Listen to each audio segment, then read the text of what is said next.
Fellas, Aspinall versus Pavlovich is now the co-main event of UFC 295, and I cannot wait. If you know me, you know that my favourite fighter right now is probably Tom Aspinall, and I've woken up and I've checked my phone and I've seen that Dana White has told us that Pavlovich versus Aspinall is for the interim belt. First of all, this is a banger of the fight, right? Pay-per-view wise, maybe it's not as big, but if we're talking stylistically, this is like the two boogeymen of the division taking each other on for the interim belt.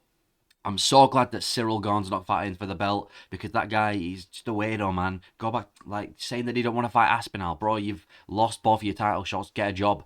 But Pavlovich versus Aspinall for the belt. Bro, I'm so hyped for this, man. I'm going to have to... I still can't believe it. Aspinall's finally on a pay-per-view as well.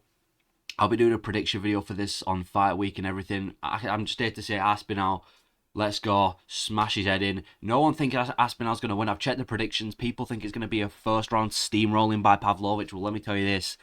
Aspinall isn't Curtis Blades. At the same time, though, Pavlovich isn't Marcin Tybura. But, bro, I'm telling you, Aspinall has to get this win, man. I'm so hyped for this.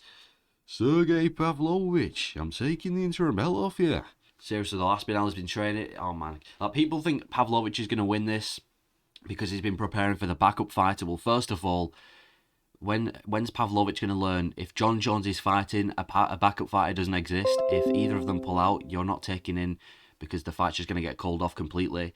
Aspinall, I'm sure, has been working hard after his win over Tybura. It was weird as well. I was literally saying to myself yesterday, just before this fight just before I went to bed, I was thinking to myself, you know what? Aspinall said he wants to fight again this year. He fought in July. He's still not got a fight booked. What's going on, UFC? Why is Aspinall not got a fight? And then I checked the news, Pavlovich versus Aspinall, co-main event for the interim belt. This is crazy as well, man. It's Aspinall's first time fighting for an interim belt as well. He's finally on pay-per-view. Aspinall, ever since he's joined the UFC, I'm pretty certain every single one of his fights has been on a fight night, right?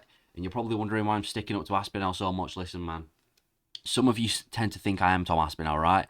After a lot of you think I'm Tom Aspinall, I can assure you I'm not Tom Aspinall. But one thing I will say is Tom Aspinall will be winning that interim belt on UFC 295, and then maybe that means he takes on Jones for the belt. If that means that we get to see Aspinall versus Jones, that is amazing. If we see Aspinall versus Jones, listen, let's stop talking about Pavlovich. He's not going to win the fight, right? Aspinall versus Jones. Listen, I'm betting on Aspinall. Aspinall's my boy. Everyone thinks Pavlovich is going to steamroll him like he does to everyone, but trust me, Aspinall's got a different plan. I'm so hyped for this. I still can't believe that Aspinall's on a pay-per-view for the co-main event, fighting for the interim belt as well. How do you go from Marcin Tybura to Pavlovich in the interim belt? I thought he should take Cyril Gane, but Cyril Gane didn't want to take it. So you know what, Cyril Gane, you can go fight some more bum contenders. Here's a real interim fight.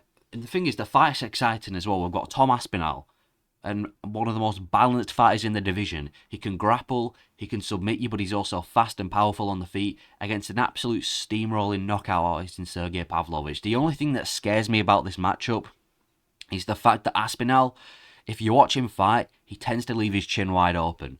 And you cannot leave your chin wide open against a guy like Sergey Pavlovich. In fact, that's probably the last person you want to leave your chin open for in the heavyweight division.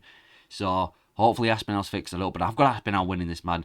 I know Aspinall better than everyone. I know where he was born. I know his family. Listen, a bit creepy, but still, Aspinall's getting this win.